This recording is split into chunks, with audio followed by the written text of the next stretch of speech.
এই hello everyone, নতুন একটা ভিডিওতে তোমাদের সবাইকে ওয়েলকাম। আজকে শেয়ার করব এই সিম্পল মেকআপ লুকটা, যেটা ইজিলি তোমরা সবাই করতে পারবে আর সারা দিনের জন্য একদম ইনট্যাক্ট মেকআপটা থাকবে।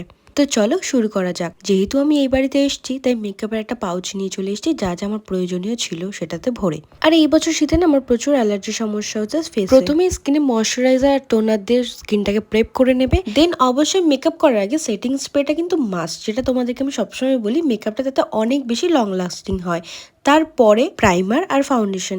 যদি তোমাদের স্কিনে অনেক স্পট থাকে তাহলে তোমরা কালার কারেকশনটা একটু ইউজ করতে পারো, বাট ডেলি বেসিসে খুব একটা প্রয়োজন হয় না।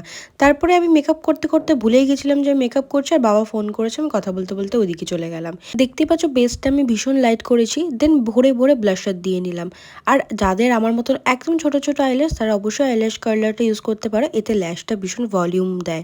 দেন হচ্ছে মেন পার্ট, যেটা আমার ভীষণ পছন্দের, সেটা হচ্ছে হাইলাইটার। যতই দিন হোক রাত হোক আমি তো এক গাদা মুখে হাইলাইটার দেবো, তাতে তোমরা আমাকে ডিসকভার বললেও আমার কোনো যায় আসে না। তো এখানে আমার মেকআপ কমপ্লিট। লাস্টে কিন্তু সেটিং স্প্রে দিয়ে সেটা ভালোভাবে শোকাতে কিন্তু ভুলো না। এরপর আমার ফেভারিট দুটো শেডের আমি লিপস্টিক কম্বাইন করে পরে নিয়েছি। তো আজকের মেকআপ লুকটা তোমাদের কেমন লাগলো অবশ্যই কিন্তু জানিও। আমি চেষ্টা করবো আরো অনেক মেকআপ লুকস তোমাদের সাথে শেয়ার করার। সো বছর তো প্রায় শেষ, রাত পোহালেই নতুন বছর। নতুন বছরটা তোমার আর তোমার ফ্যামিলির ভীষণ ভালো কাটুক। সকলকে advance happy new year. By.